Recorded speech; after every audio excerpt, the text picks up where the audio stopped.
सम्माननीय श्रोतागण, मैं आपके सामने आज एक हाइकू पुस्तक का परिचय लेके आया हूँ। हिंदी हाइकू कोश, फूल के रंग। सुनिएगा।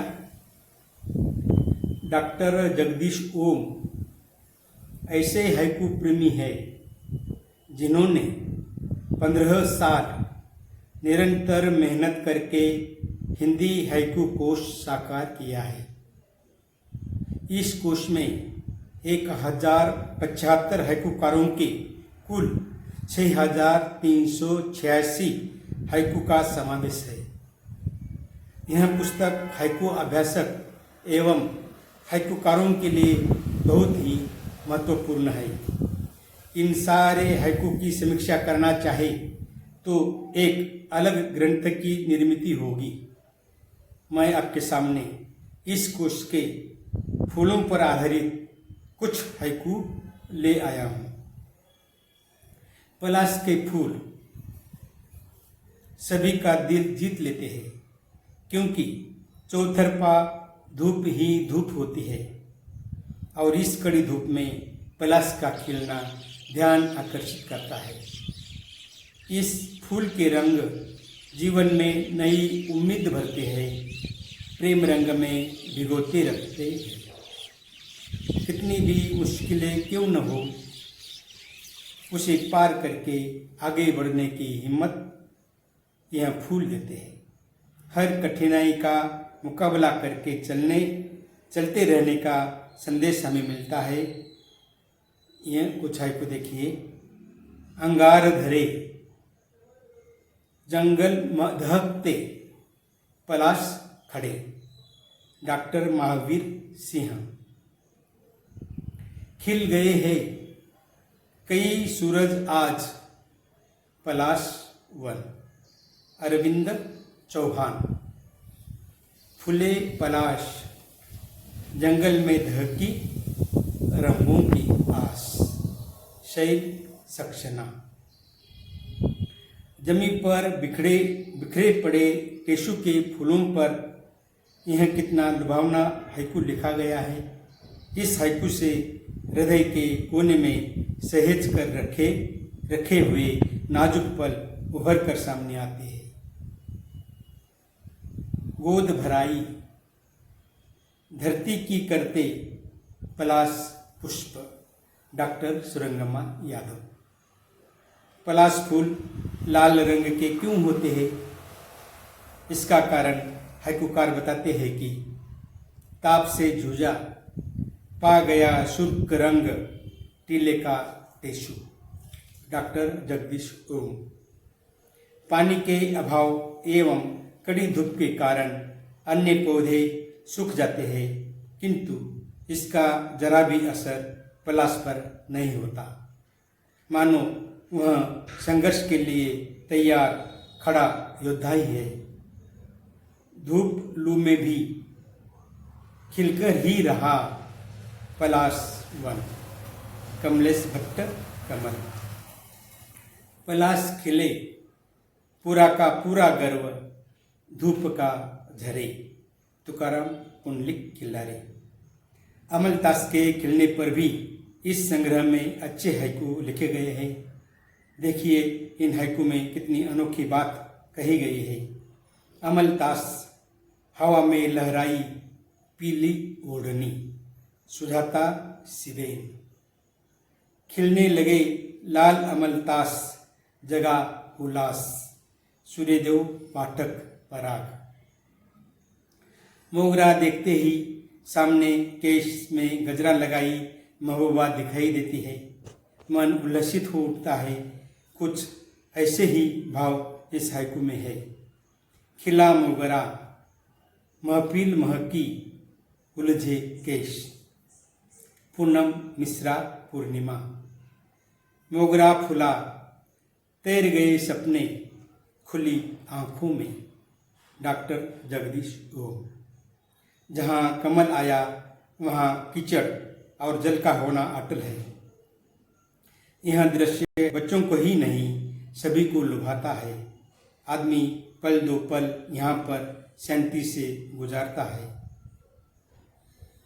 कमल खिले, खिलखिलाने लगे उदास बच्चे। राजेंद्र वर्मा। खिले कमल, जलाशय ने खोले सहस्त्र नेत्र। डॉक्टर रमाकांत। घर के सामने गुलमोहर का वृक्ष मन प्रसन्न करता है।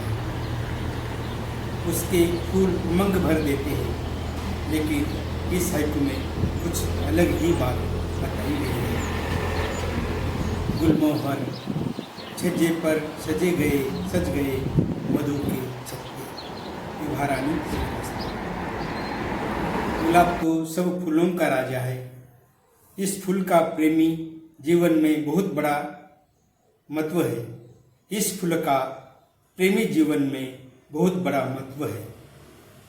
किताब में रखी पंखुड़ी या गुलाब भेंट लेना जीवन के अनमोल प्रसंग है जो कोई कभी भी नहीं भूल पाता। खत से गिरी गुलाबी पंखुड़िया, पुराना खत। मनोरमा जैन पाखी। धूप के पांव टिक नहीं पाते हैं गुलाब पर। डॉक्टर स्वर्ण किरण। हर उत्सव में गुलाब फूल शोभा बढ़ाता है। इस फूल की हैसियत बहुत ही बड़ी है। यह एक हाइकू देखिए, कितना अच्छा भाव है। यहाँ पर कलियाँ गुलाब फूल को जन्म दे रही है, इसलिए बगीचा मंगल गीत गा रहा है। हम पुत्र के जन्म पर ऐसे ही सोहर गीत गाते हैं। कलियाँ फूटी, गुलाब का बगीचा सोहर गाता। शार्दुला नौगजा। फूल और कांटों का संबंध तो अटूट है। सही मानो तो कांटे ही जी जान से फूलों का पालन करते हैं, उसे गंध देने लायक बनाते हैं। अगर कांटे नहीं होते तो फूल का कोई महत्व ही नहीं रहता। कांटे और फूल के यह कुछ हाइकू। कांटों से यह कुछ हाइकू। कांटों से डर, घुस गई महक फूलों के घर। अभिषेक जैन। फूलों के संग गंध और सुगंध, कांटों के दंश। राजेंद्र परदेशी। ले चलो मुझे जहां अभी कांटों में हंसते फूल। डॉक्टर विद्या बिंदु सिंह। ऐसे भी होते हैं, उसको कितना भी सताओ वो टस से मस नहीं होते। अपनी बातों का उन पर कुछ असर ही नहीं पड़ता। वो अपने काम में मग्न रहते हैं। कुछ ऐसी बात फूलों में दिखाई देती है। उठा के देखो कुमलाही फूलों में जिंदा है गंध। Doctor सूरजमणि Stella गुजूर। फूल जानते चुपचाप खिलना, सुगंध देना। देवेंद्र नारायण दास। महकते हैं फूल खिलकर भी टूटकर भी। मंजूश्री चौहान। फूल नाजुक होते हैं तितली के समान। कवि का मन भी संवेदनशील होता है। ऐसा ही शीतल कोमल। जे न देखे रवि वो देखे कवि। यह कहावत एकदम सही है। देखिए कुछ है को। रंगीन फूल झुलते डाली संग नन्हा सा पंछी। पूनम मिश्रा पूर्णिमा। धीरे बोलिए है फूल अभी सोया, उतरी धूप। तुकाराम पुंडलिक खिल्लारे। सृष्टि पर हो रहे आक्रमण को आज हम देख रहे हैं। आदमी का मन अधिक व्यावसायिक बना है। इंसानियत तो क्या आदमी फूल भी पांव तले रोने को कमी नहीं करता। अर्थ प्राप्ति की दौड़ में इंसान नहीं हैवान बन जाता है। यही हैवानियत मुट्ठी भर इंसान पर हावी हो रही है। फूल की तो जैसे कोई कीमत ही नहीं, लेकिन आदमी कितना बड़ा क्यों न हो जाए, वो पंछी की तरह उड़ तो नहीं सकता। उसे जमीन पर ही रहना है। उसका मन उसके पापों की याद दिलाता रहता है, इसलिए उसको इंसानियत भी अपनानी पड़ती है।